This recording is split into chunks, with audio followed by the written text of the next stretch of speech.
The Galactic Senate was the most powerful gathering in the known universe. Representatives from over 4,000 species filled the massive chamber on Valanthos Prime. They came from worlds of ice and fire, from planets with 3 suns, and from moons that floated in eternal darkness. Together, they decided the fate of civilizations. On this particular day, the Senate was conducting routine business. New species were being registered into the permanent archive. It was boring work. Most senators paid little attention as name after name was called. Ambassador Kira Yoon stood in the center of the chamber, waiting for her turn. She was human, and humanity had only joined the Galactic Union 18 months ago. To most of the senators watching, humans were unremarkable. They had average technology. They came from a single planet. They had not conquered any other worlds. In a galaxy full of ancient and powerful civilizations, humanity was simply not interesting. Senator Vorath oversaw the registration process. He was a Quellan, tall and thin, with skin that looked like living crystal. He had done this job for 200 years. He had registered hundreds of species. To him, humans were just another file to process. Species 4417, Vorath announced without enthusiasm. Humans, please provide your homeworld coordinates for the permanent archive. Kira stepped forward. She was a small woman with dark hair and calm eyes. She had been chosen as Earth's ambassador because she never lost her composure, even in difficult situations. Of course, Senator.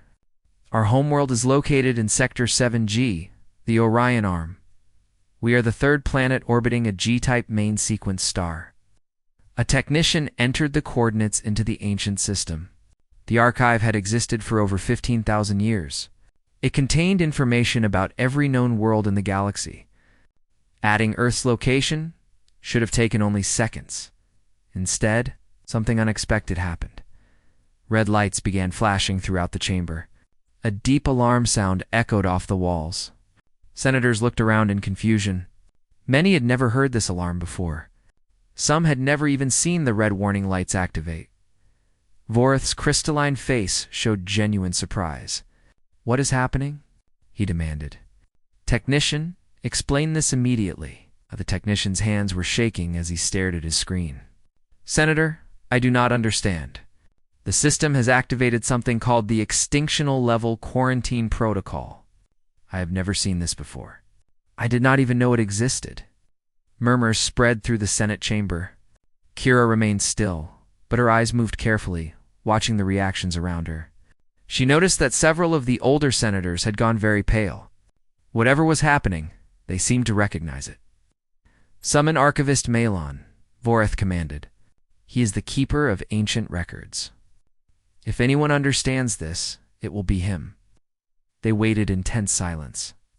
The alarm continued to wail.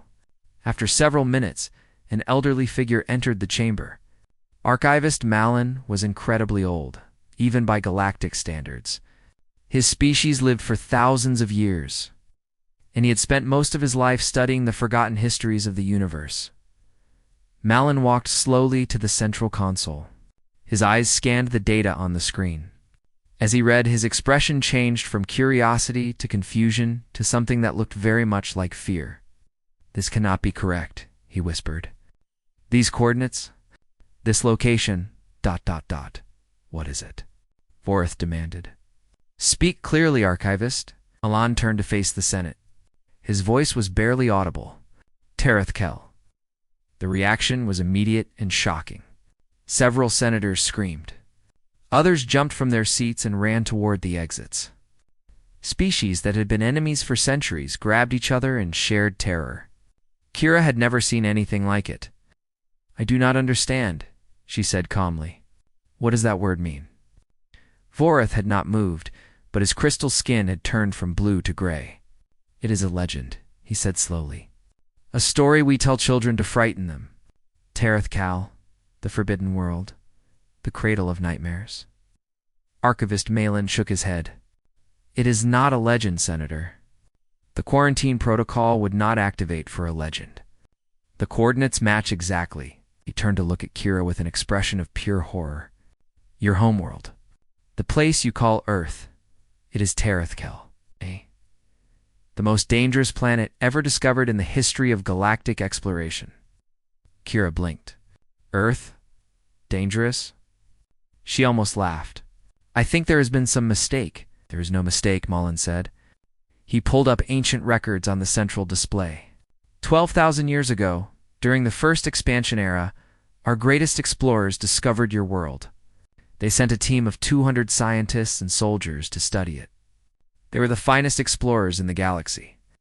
What happened to them? Kira asked. Melon's voice dropped to a whisper. 3 returned. Only 3. And they were so broken by what they experienced that they begged the Senate to seal those coordinates forever. They created the quarantine protocol to ensure no one would ever go there again. The chamber had grown quiet. Senators who had not fled were listening with wide eyes. Kira felt the weight of thousands of stares pressing down on her. What killed them? She asked. What did they find on Earth? Milan looked at her as if she had asked the most obvious question in the universe. Everything, he said. Everything on your world is designed to kill. The gravity crushes bones. The atmosphere burns lungs with corrosive oxygen. Water falls from the sky without warning. Invisible organisms invade the body and destroy it from within. Predators hunt in the oceans and the skies, even in the soil beneath your feet. Temperature swings from frozen death to burning heat within a single rotation. He paused, and his next words came out slowly, heavy with meaning. Your people did not simply visit that world, Ambassador. You evolved there. You spent millions of years surviving in the cradle of nightmares. You are not visitors to the most dangerous planet in the galaxy. His voice cracked with fear. You are its children. Kira stood very still. Around her, the Senate had descended into chaos. Senators shouted and pointed at her. Security forces were being called. She could hear the words spreading through communication devices across the chamber. Deathworlders. Deathworlders are here. They are among us. She looked at Vorith, who was staring at her with completely new eyes. Gone was the boredom and dismissal. In its place was something primal and ancient. Fear. Just call it Earth, Kira said quietly. It is our home. We have gardens there. Children play in parks. We have beaches where families go swimming. Vorith stepped backward, away from her. You swim? He repeated. In the water. By choice, yes, Kira said. Is that unusual? No one answered her. But the fear in their eyes told her everything she needed to know.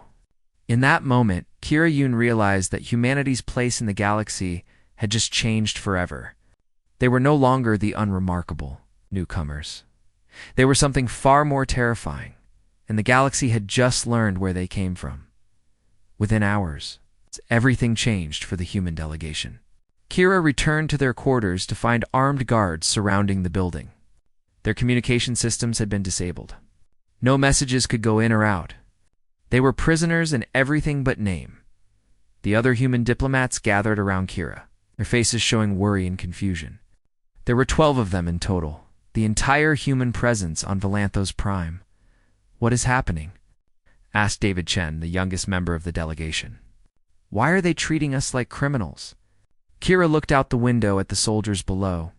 They are afraid of us, she said. Terrified, actually. And I do not fully understand why. The news spread across the galaxy like fire. Every communication network carried the same story. The Deathworlders had arrived. A species from Terethkol, the Forbidden World, had been living among them for 18 months. They had walked the same halls, breathed the same air, and no one had known the truth. Panic took hold of dozens of worlds. On some planets, humans who had been living peacefully for months were suddenly arrested. On others, mobs formed outside human businesses. Fear is contagious, and this fear was ancient. It had been sleeping in the collective memory of galactic civilization for 12,000 years. On Valanthos Prime, the Senate called an emergency session. Archivist Malin was brought before them to explain the full history of Terathiel. He stood before the assembled senators, looking older and more tired than ever. What I am about to tell you comes from sealed records, he began. Records that have not been accessed since they were created. The Valori expedition to Tereth Kel was the greatest disaster in the history of exploration. He activated the ancient recordings. Images appeared in the air above the Senate floor. They showed a beautiful blue and green planet hanging in space. "This is what they found," Malin said. "From orbit, it seemed like paradise. Rich with water. Abundant with life. The perfect world for colonization." They were so excited when they landed.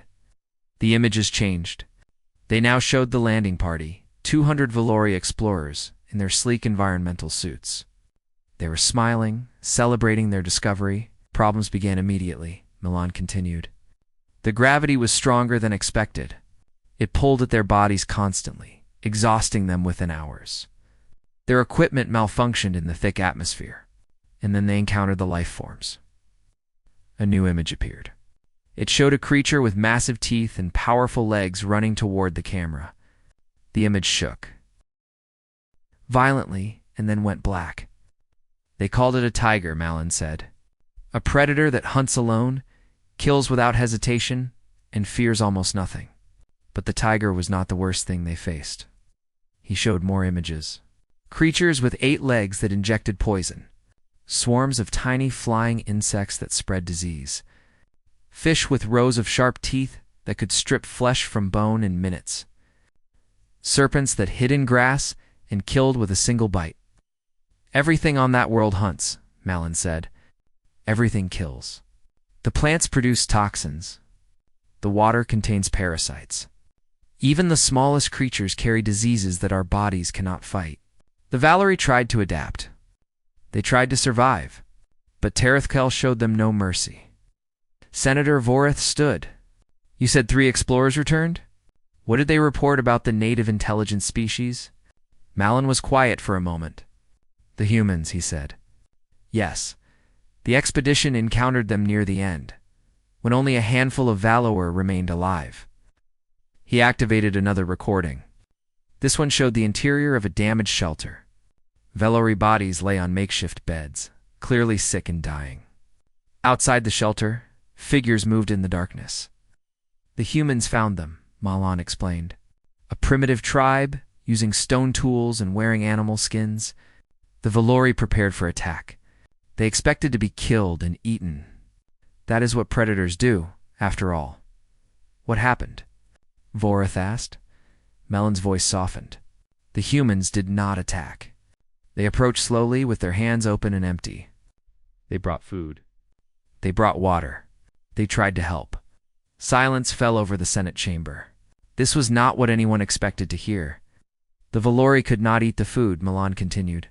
"Their bodies could not process Earth proteins. The water contained organisms that made them sicker. The humans did not understand this. They kept trying to help, kept bringing more food, kept sitting beside the dying explorers and making sounds that the translation devices eventually identified as songs. Comfort songs. The humans were trying to comfort the dying." Senator from the back called out, "So the humans did not kill the expedition?" "No," Malin said. "The planet killed them. The environment, the diseases, the predators. But the humans, these primitive creatures from the deadliest world in the galaxy, responded to dying strangers with kindness. The 3 survivors escaped only because they managed to reach their ship during a storm. The humans could not follow them through the rain." "Why not?"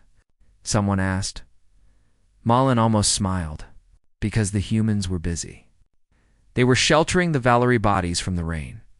They did not want the water to touch the dead. It appeared to be some kind of ritual, respect for the fallen." Kira, watching from a hidden monitor in her quarters, felt tears forming in her eyes. She had not known this history. No human had. But it did not surprise her. That was exactly what her people would do.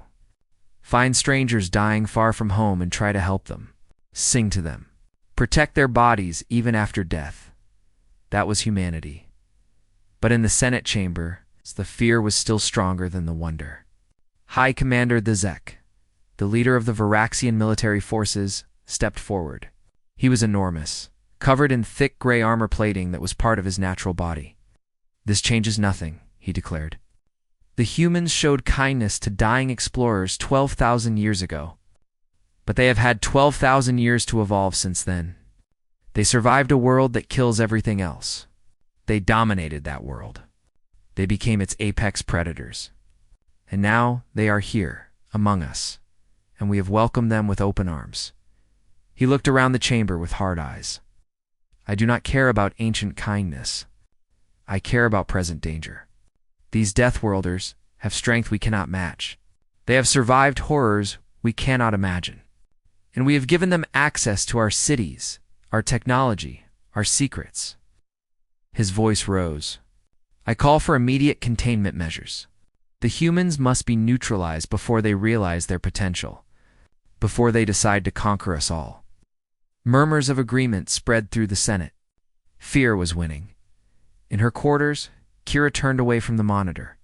She had to do something. She had to make them understand.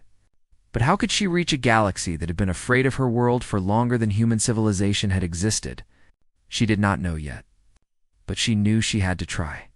The fate of her entire species depended on it. Kira woke the next morning to find even more guards outside.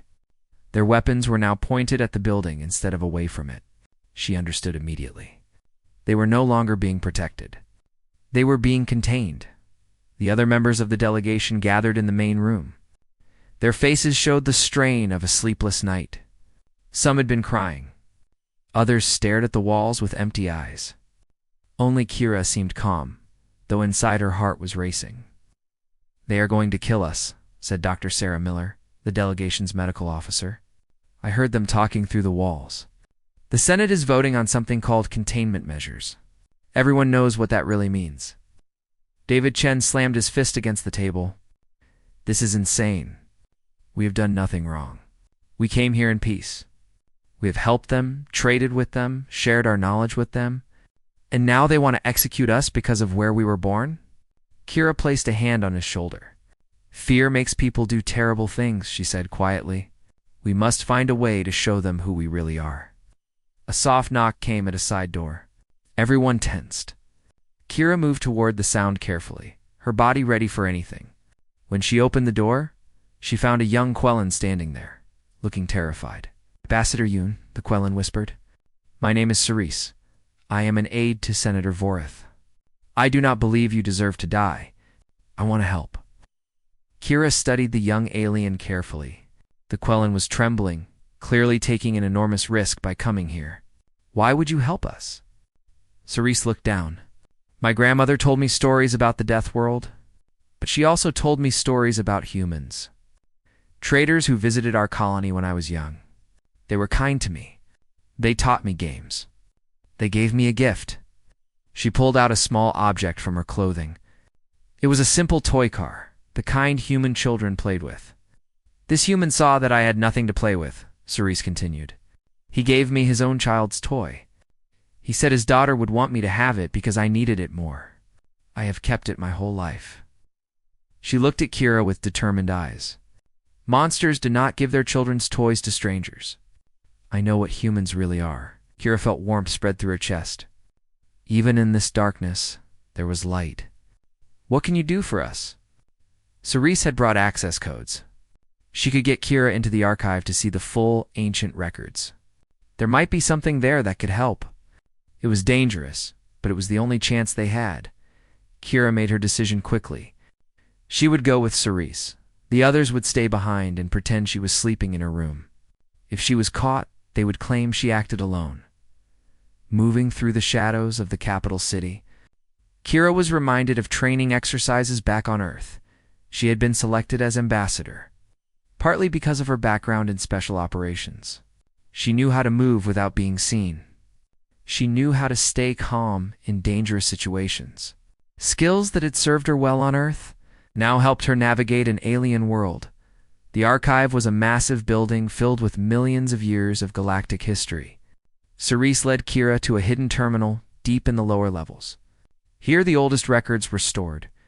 No one comes here anymore, Cerise explained. The ancient records are considered irrelevant, but they contain the original reports from the Tarathco expedition. Everything. Not just the summaries that Archivist Malin showed the Senate. Kira began searching through the files. She found the expedition logs, the survival reports, the final testimonies of the 3 Valori who escaped. But then she found something else. Something that had not been shared with the Senate. Cerise, she breathed. Look at this. It was a detailed medical report from the survivors. The Valori had analyzed the food and water that the humans brought them. They had studied the songs the humans sang. They had observed everything about their primitive saviors. The conclusion was stunning. The humans had not simply stumbled upon the dying explorers. They had tracked them for days, following the strange beings who fell from the sky. When they finally approached, they brought specific plants that their own people used for healing. They brought the cleanest water they could find. They tried every remedy their limited knowledge could provide, and the songs were not random. Analysis of the sounds revealed patterns. The humans were trying to communicate. They were trying to learn the Valori language so they could understand what the strangers needed. These primitive people, with their stone tools and animal skins, had worked tirelessly to save beings they had never seen before. When every remedy failed, they stayed anyway. They held the Valori as they died. They mourned them as if they were family. The final entry in the report made Kira's eyes fill with tears. Personal observation, it read. The native species calls themselves something that translates roughly to the people. They have a concept that they tried to explain to us before the end. The closest translation is guests must be protected. In their belief system, anyone who comes to you in need becomes your responsibility. Even strangers, even enemies, even beings from the stars. They saw us not as threats or resources or curiosities. They saw us as guests who needed help. Kira copied the files to a small device. This was what she needed. The Senate had to see this. They had to understand that human compassion was not new. It was ancient. It was fundamental to who they were. But as she turned to leave, she found her path blocked. High Commander Thesic stood in the doorway, surrounded by soldiers. His gray-armored face showed no expression, but his eyes were cold with purpose. I knew someone would try to access these records, he said. I have been waiting. The Senate vote is tomorrow, but I see no reason to delay. Your ship will suffer an unfortunate reactor malfunction tonight. Earth's coordinates will be erased from all records. The nightmare of Terethko will finally end. Kira straightened her spine. Behind her, Cerise whimpered in fear. The soldiers raised their weapons. There is one thing you should know about humans, Kira said calmly. We do not give up. We never have. Our world tried to kill us for millions of years, and we are still here. You think you can end us in one night? Thesic laughed, a harsh sound like grinding metal. You are one small female surrounded by my best soldiers. What can you possibly do? Kira moved. It happened so fast that Cerise barely saw it. One moment, Kira was standing still. The next 3 Varaxian soldiers were on the ground. Kira had not killed them. She had simply disabled them with precise strikes to vulnerable points. They would wake up with headaches, but they would live. She stood in the center of the fallen soldiers, her breathing only slightly faster than before, and looked at Thesic with steady eyes. I could have killed them, she said quietly. I chose not to. That is the difference between us and the monsters you think we are. She stepped toward him. Now, take me to the Senate. I have something they need to see. For the first time in 400 years of military service, High Commander Thesic felt genuine fear, not because of her speed or her skill, but because she had shown mercy to those who meant to kill her. What kind of species did that? What kind of predator chose peace? He did not understand, but he knew that he needed to. Slowly, stepped aside and let her pass. Thesic walked behind Kira as they made their way to the Senate chamber. His fallen soldiers were being helped by their companions, groaning but alive. He could not stop thinking about what he had just witnessed. In 4 centuries of combat, he had never seen anyone move like that, but that was not what disturbed him most. She had held back. Clearly and deliberately, she had chosen not to kill. Against enemies who planned to murder her entire species, she had responded with restraint. It went against everything Thesic understood about survival. When faced with death, you fight with everything you have. You destroy your enemies before they destroy you. Yet she had not. The Senate chamber was still filled with senators when they arrived. The vote on containment measures was scheduled for the following day, but debates continued through the night. When Kira walked in, escorted by the Sec, the room fell silent. Ambassador Yoon was attempting to access restricted records, the Sec announced. His voice was different than before, missing its earlier certainty. I have brought her here to face the Senate. Senator Vorith rose from his seat. You were supposed to be confined to your quarters. Explain yourself. Kira walked to the center of the chamber without hesitation. She stood where speakers had stood for thousands of years, facing representatives from across the galaxy. Every eye was on her. Most were filled with fear, some with hatred. A few, she noticed, showed curiosity. I accessed the records because I needed to understand, Kira began. I needed to understand why you fear us so much. And I found something in those ancient files. Something that was not shared with this Senate. Something you need to see. She activated the device Cerise had helped her use. The ancient Valori reports appeared in the air above the chamber floor. Medical analyses, personal observations, and the final testimony of the survivors played for all to see.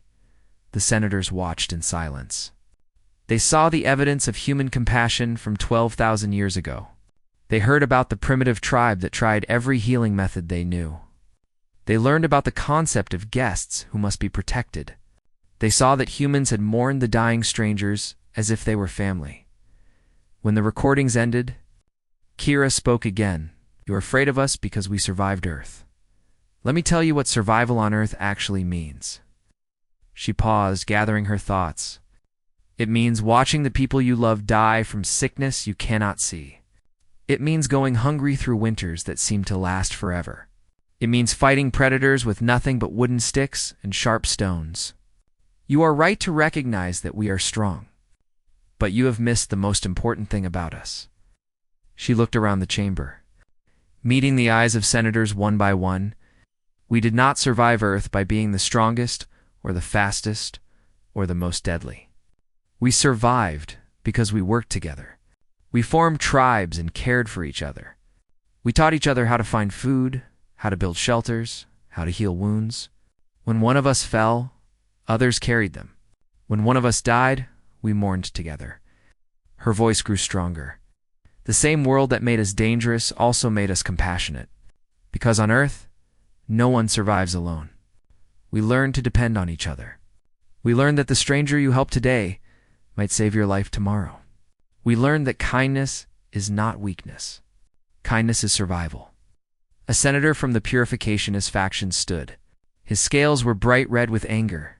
Pretty words from a predator. But words mean nothing. Your species is dangerous. Every fact confirms this. You cannot talk your way out of what evolution made you. Kira nodded slowly. You want proof? I understand. Words are not enough. No. She turned to the main display. Let me show you what Earth also made us. She pulled up images from human history. Not the wars. Not the violence. The other things. Firefighters running into burning buildings to save strangers they had never met. Doctors traveling to disease-stricken regions knowing they might die. Ordinary people donating blood, organs, and bone marrow to save lives they would never see. Soldiers throwing themselves on explosives to protect their companions. Parents working themselves to exhaustion to give their children better lives. This is humanity, Kira said. Yes, we can fight. We are very good at fighting. But look at what we choose to do with our strength. More images appeared. Humans protecting endangered animals. Humans building hospitals in poor regions. Humans teaching children who had nothing. Humans rescuing strangers from floods, earthquakes, and fires. A single photograph of a man carrying an injured dog through rising waters, his own safety forgotten. On Earth, we have a word, Kira continued. Hero. It means someone who risks their own life to save others. We celebrate these people. We tell their stories. We teach our children to be like them. Why would a species of selfish predators worship those who sacrifice themselves for strangers? She turned to face the senator who had challenged her. You call us predators? You are right. We are. But we are predators who choose connection. We are killers who choose peace. We come from a world that tried to destroy us every single day. Our response was to build families, communities, and civilizations based on helping each other. That is what Earth made us. Not just strong, not just dangerous. Also kind, Senator Vorath rose slowly. The ancient Quellan had been watching in silence, his crystal face unreadable. Now he spoke, and his voice carried the weight of for centuries of experience. I have lived a long time. I have seen species lie, manipulate, and deceive to protect themselves. Every civilization puts its own survival first. That is the fundamental law of existence. He walked toward the center of the chamber, toward Kira. But I have never seen a species facing execution respond with an offer of understanding. I have never seen a cornered predator choose mercy. He stopped beside her and turned to face his fellow senators. The ancient Valori were not killed by humans. They were mourned by them. Perhaps it is time we stopped fearing what humanity could become and started seeing what they already are. The chamber erupted in arguments. Senators shouted at each other. Some demanded that Kira be removed. Others called for calm. The purificationists screamed about danger while a growing number of voices called for reason. Finally, the Speaker of the Senate called for order. Now, the vote will proceed as scheduled. The three options remain: purification, isolation, or integration. Every senator will cast their vote. The result will determine humanity's fate. One by one, the senators approached the voting terminals. Kira watched as thousands of beings decided whether her species would live or die. The numbers climbed on the display boards. Purification and integration were nearly tied. Isolation fell behind early. As the final votes were cast, everything came down to one delegate. One voice that could tip the balance. High Commander Thesek stepped forward. The entire chamber went silent. The Varaxian military followed Thesek without question. His vote would bring dozens of others with it. Whatever he chose would likely determine the outcome. Thesek looked at Kira. He remembered her speed, her skill, her deadly precision. He remembered how easily she could have killed his soldiers. And he remembered the choice she had made instead. He walked to the voting terminal. The galaxy held its breath. High Commander Thesek stood before the voting terminal.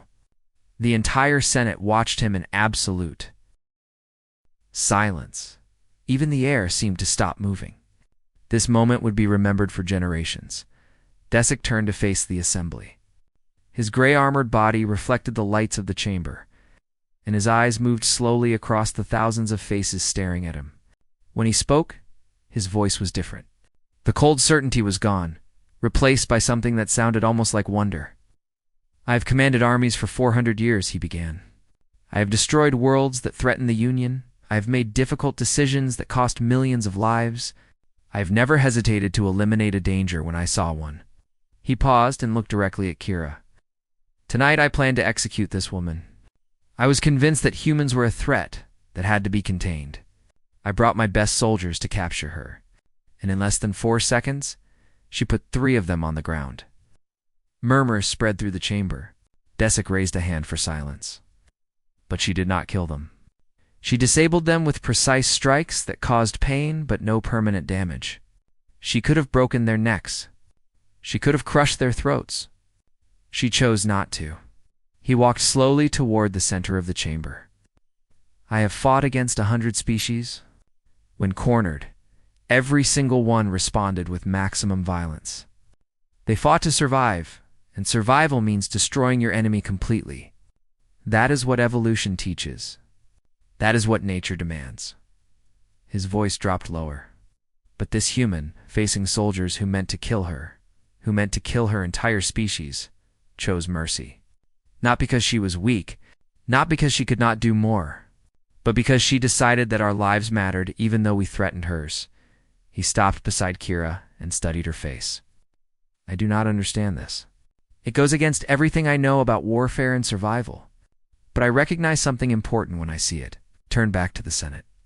In 400 years of military service, no enemy has ever responded to aggression with restraint. No cornered species has ever chosen peace when violence was easier. He walked to the voting terminal and placed his hand on the surface. The humans call their world Earth. We called it the Cradle of Nightmares. Both names are true, but we have been fearing the wrong thing. The nightmare is not what Earth created. The nightmare is what would happen if we made these people our enemies. He entered his vote, integration. The word echoed through the chamber. The Varaxian delegates, following their commander's lead, voted one after another. Integration, integration, integration. The numbers shifted dramatically when the final count appeared. The result was clear. Integration had won. Humanity was officially welcomed into the Galactic Union, not as a minor species to be watched, but as a recognized peer civilization. The quarantine protocol was lifted for the first time in 12,000 years. Kira stood in the center of the chamber, surrounded by the representatives of thousands of worlds. Slowly, the fear in their eyes began to change. It did not disappear entirely, but it mixed with something else. Respect, curiosity, perhaps even hope. Senator Voreth approached her.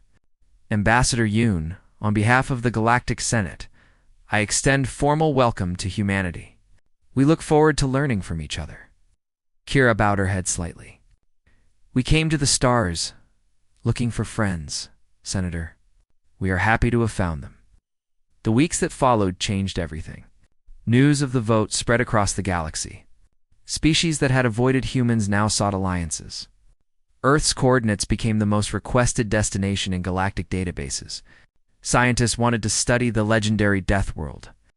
Diplomats wanted to meet the impossible survivors. Merchants wanted to trade with beings who had conquered the most hostile environment in the universe. The human delegation was released from confinement and given honored quarters. Cerise, the young Quellen who had helped Kira, was celebrated as a hero. Her simple toy car became famous across 100 worlds, a symbol of the kindness that connected different species. High Commander Thesik requested a meeting with Kira.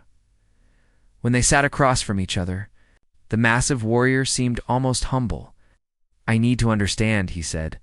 Your species could dominate this galaxy. You have the strength, the endurance, the resilience. Why do you not simply take what you want? Kira considered the question carefully.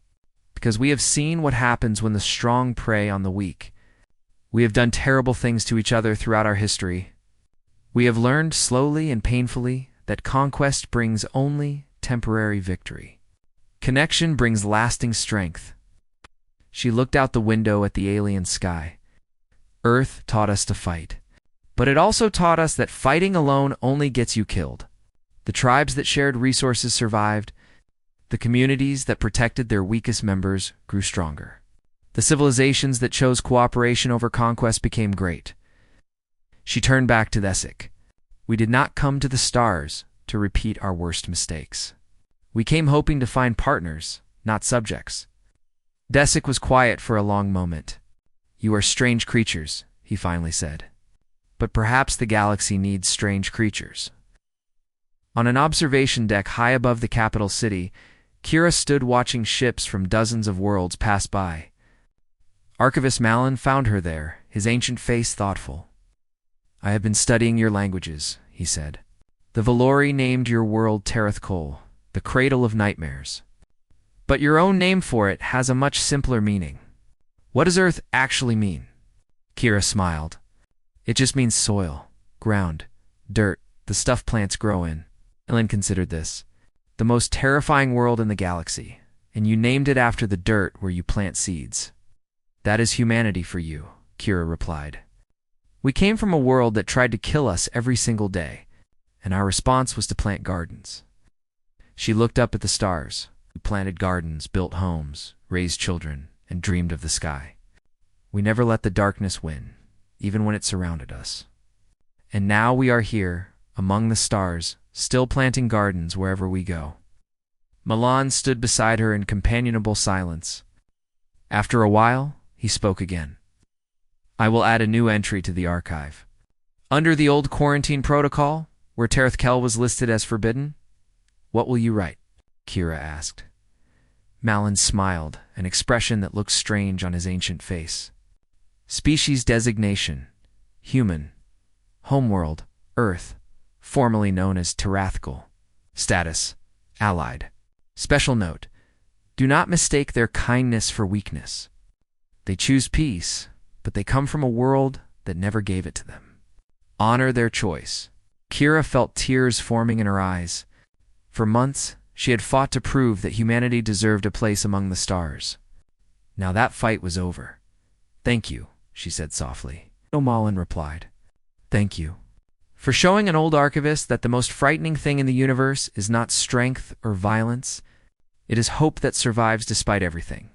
Your species carries that hope like a flame. The galaxy needs that flame. Far below, the city lights sparkled like earthbound stars. Ships rose and fell, carrying beings from worlds without number. And somewhere in that vast tapestry of civilization, humanity had found its place. Not as conquerors or monsters, as gardeners in an endless night. Planting seeds of connection wherever they went, the children of Earth had come home to a family they never knew. They had, and the galaxy would never be the same.